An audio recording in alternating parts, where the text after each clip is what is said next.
Okay, good morning everyone. Morning. On this occasion, allow me to introduce myself. My name is Arif Muhammad Rafi, and I will be moderating in this forum group discussion. Before we begin this event, today we will discuss a hot topic, the construction of an equator in Nusa Penida, Bali, which is considered to have the potential to mimic the iconic natural landscape of the area. This issue is not only about tourist facilities but also concern the future and tourism management in Indonesia. The balance between economy and ecology and how overly aggressive development can affect Indonesians' image as world tourist destination.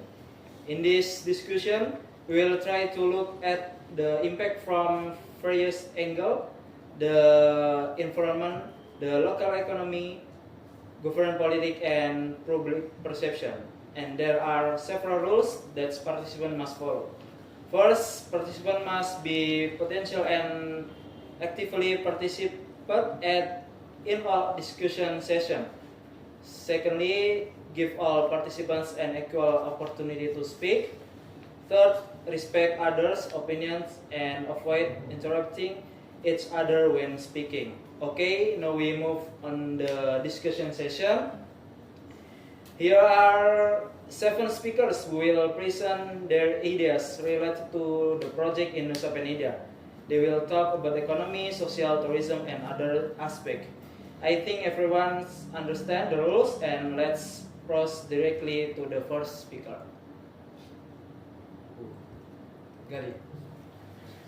The glass elevator project at Clicking Beach, Nusa Penida, began construction in early 2024, initiated by a developer associated with PT Indonesia Kaisi Tourism Property Investment Development Group, a company linked to China-based Kaisi Group. The project aimed to install a 182-meter cliffside glass elevator intended to facilitate easier visitor to access to the beach, which is currently reachable only through a step and hazardous trail. For beginning, however, the development attract attention due to its scale, its visual intrusion into a globally recognized landscape, and its placement in an area classified as a disaster mitigation zone, where large permanent structures are legally restrained. Despite the sensitivity of the location, construction proceed raising questions from local stakeholders regarding the project's compliance with environmental and spatial planning regulation. Concern escalates through 2024 and early 2025 when local authorities and community groups discovered that the elevator project lacked several mandatory permits, including environmental impact validation, disaster risk approval, and conformity with Bali's coastal spatial plan. By mid-2025, visual documentation circulated online showing substantial excavation and construction on the limestone cliff, which intensified public criticism and triggered official inspection. Those inspections confirmed multiple regulatory violations, prompting the Bali provincial government to issue a formal suspension order on 21 October 2025. Further evaluation led to conclusion that the structure posed a significant risk to cliff stability and local ecosystem, prompting Governor Wayan Koster to order the complete demolition of the project in late November 2025. With a 6-month deadline for removal and subsequent site restoration. This issue has since evolved into a national topic due to its implication for Indonesia's broader governance of tourism development and environmental stewardship. The controversy underscores systemic concern regarding foreign investment oversight, regulatory enforcement, and the protection of natural heritage sites in high tourism regions. The elevator project was perceived by many Indonesians as a symbol of unchecked development that prioritizes visitor convenience over ecological integrity. Moreover, widespread social media coverage amplified the issue into a national debate, sparking discourse on sustainability, spatial planning reform, and the long-term vision for Bali and Nusa Penida as tourism destination.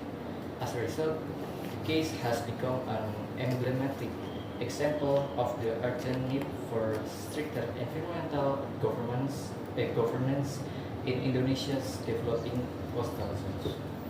Okay, in my opinion, the construction of the glass lift on the cliff of Klinking Beach creates environmental risk. Building heavy structures on a fragile cliff can speed up erosion and weaken the stability of the rock.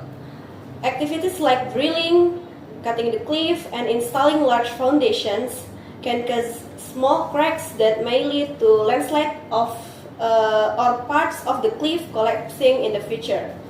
Removing natural plants for the project also increases abrasion and reduces the cliff natural protection against wave pressure, which can eventually change the coastline shape.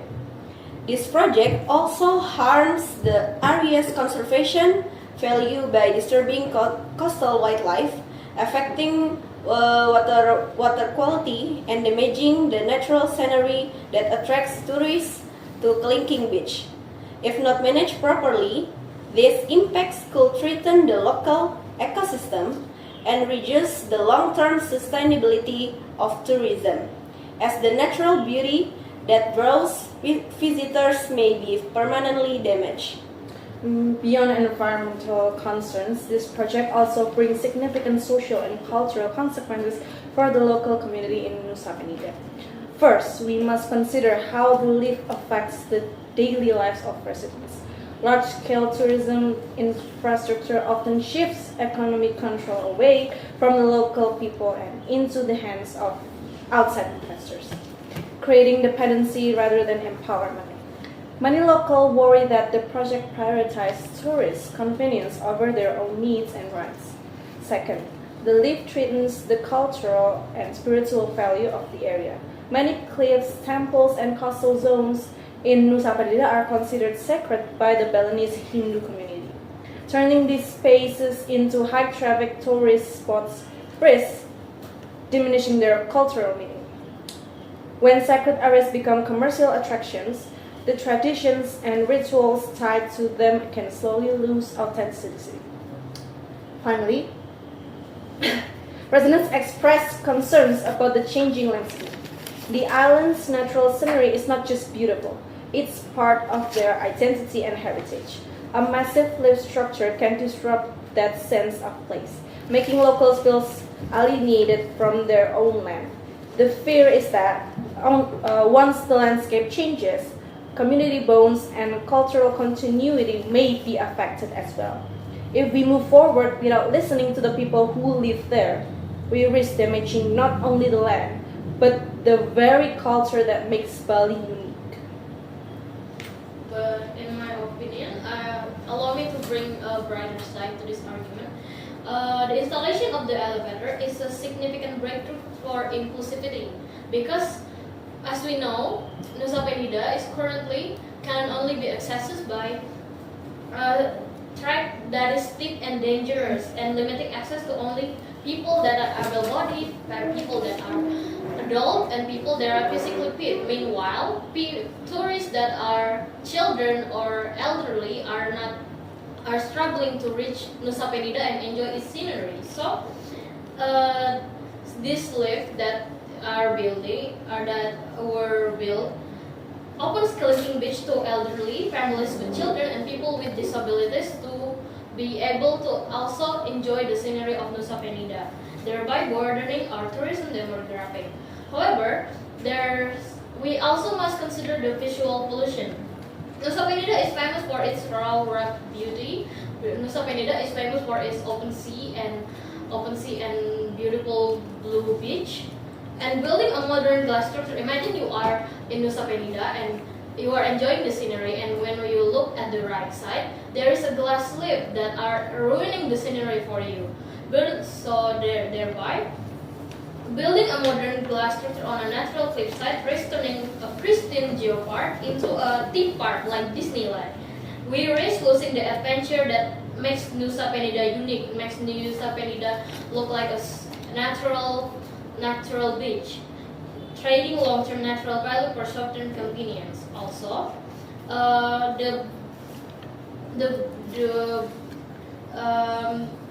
this slip actually can increase foot traffic, mean potential customer for local farms and super resellers. If managed correctly, the lift that is building could serve as a centralized hub where local UMKM are given opportunity spaces to sell their goods, creating a structural ecosystem for local commerce. The concern, however, lies in an economic disparity. Profit from this lift will end up shared with investors outside of Indonesia and not with the locals. And furthermore, local tour guides who previously earned their income by guiding tourists down the treacherous path might lose their unique selling point. So we need to ensure that the local workers are not replaced by automated system or foreign staffs. And the last one, in my opinion, there is a fine line between development and exploitation. Constructing a lift suggests a shift towards high volume mass tourism. Nusa Penida infrastructure is already struggling to cope with our current visitor numbers that is so high. And if we added the lift to the conversation, the lift will increase tourists, which is good, but at the end, will Nusa Penida be able to take care of itself when the tourist is increased to so much? Yes. Okay, in my opinion, first, this issue has damaged Indonesia's tourism reputation, especially because the project is perceived as harmful to the natural landscape and insensitive to environmental concerns. Indonesia has long promoted itself as a country committed to sustainable tourism. When news emerges that a major tourism project risks damaging a famous coastal cliff, it creates doubt both among the public and international visitors about our consistency in protecting nature. As a result, Bali's image as a destination that balances culture and nature is also negatively affected. Second, this controversy has influenced foreign investor confidence, particularly in the tourism and property sectors. In fact, investors want certainty. They need to know whether a project that has already started can suddenly be stopped, or whether the licensing process is clear and consistent. When a large-scale project is halted due to regulatory issues or environmental concerns, it raises the question of whether Indonesia's development governance is reliable. On one hand, stopping the project shows that the government is committed to environmental protection, but on the other hand, the unclear permitting process creates the impression that our regulations are still prone to violations. Third, this case serves as an important example for evaluating national development regulations. It highlights existing gaps in environmental oversight, licensing procedures, and coordination between local and central governments. The incident shows that Indonesia still needs stronger regulations regarding tourism zoning, conservation area protection, and transparent approval process. Moreover, this is not only about a lift being built in Bali. but also about how Indonesia must strengthen its overall system to ensure that development across the country remains sustainable and does not compromise our identity as an archipelagic nation rich in natural beauty. In conclusion, discuss offers an important national lesson that tourism development must be managed with greater caution and stronger governance. This is crucial to maintaining Indonesia's positive reputation, sustaining investor trust, and improving the consistency of our national development regulations. Okay, now I will talk from the government and regulatory perspective. First, what did the government do? Fortunately, on November 23rd, Governor Wayan Koster stopped the construction and ordered the company to tear down the glass lift. I believe this was a big decision because this project is very expensive. It cost 200 billion rupiah, and it was stopped because of 5 major violations. As mentioned before, the company, PT Indonesia KAISI Tourism, has 6 months to remove everything and 3 months to fix the area back to normal. So, what went wrong with the permits? Investigators found 5 types of violation. The first one, problems with spatial planning. Second one, breaking marine conservation rules. And then missing required licenses, coastal management violations, and lastly, this project is not following Bali's cultural tourism standards. And even worse, the project didn't have disaster safety permits and ignored Bali's traditional building requirements. It is quite sad, honestly, to see our cultural heritage and safety regulations can be pushed aside so easily to profit. Second, the big question, how did this project start if it has so many problems? In my view, the answer shows a weakness in our system. The project covered 3 different areas. It's controlled by different government levels: district, provincial, and central government. This confused coordination allowed the company to move forward without proper cross-checks. The Tourism Ministry says they have supervised the project since 2023, but construction still happened without complete permits. I think this shows our monitoring system has gaps. So, from my perspective, the governments made the right call to stop this project, but I believe we need to prevent this from happening again. We need better coordination between government levels, stronger early monitoring, public transparency in permits, and real commitment to sustainable tourism. So it's not just a nice word. Bali is Indonesia's treasure. Stopping this project show we care more about Bali's future than a quick money. Okay, from my perspective is the glass elevator controversy in Nusa Penida highlights a deeper structural issue in how Indonesia approaches tourism development. An issue that goes beyond environmental damage but cultural disruption or regulatory failure. What we're really seeing here is the clash between 2 models of tourism. One that prioritizes fast, high-volume growth, and the other that emphasizes quality, sustainability, and local empowerment. The elevator project represents the first model, a mindset that equates accessibility with progress, even when that progress comes at the cost of ecological integrity and community identity. This mindset assumes that increasing tourist numbers automatically increase economic gains. But Bali, especially Nusa Penida, is already suffering from over-tourism, road congestions, water scarcity, and overwhelmed waste systems. Adding a major attraction that funnels thousands of visitors directly onto the fragile beach would only amplify this problem. Development cannot outpace carrying capacity. At the same time, this incident shows how easily big investors can bypass regulatories that local residents must strictly follow. The fact that a project of this scale could advance without proper environmental permits raises questions about fairness and transparency.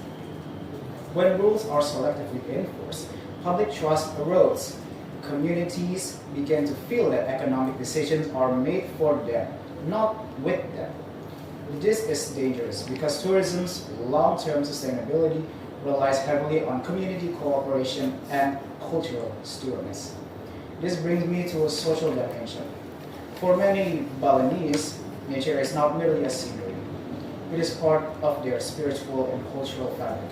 When an artificial structure is imposed onto a sacred landscape without meaningful community consultation, it signals that cultural value is secondary in a commercial ambition.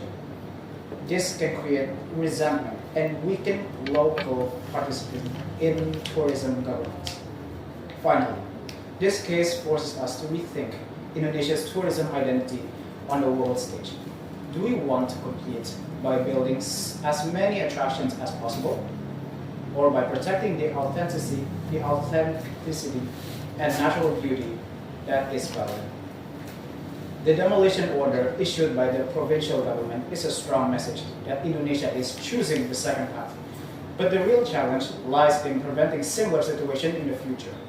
We need stronger frameworks that ensures environmental feasibility in the future. With binding requirements, we need clearer coordination between government levels so that no investor can exploit bureaucratic gaps. And most importantly, we need to guarantee that local voices, those who live with the consequences, are included from the start. In conclusion, the Nusa Penida elevator case is not just about correcting one project, it is a wake-up call.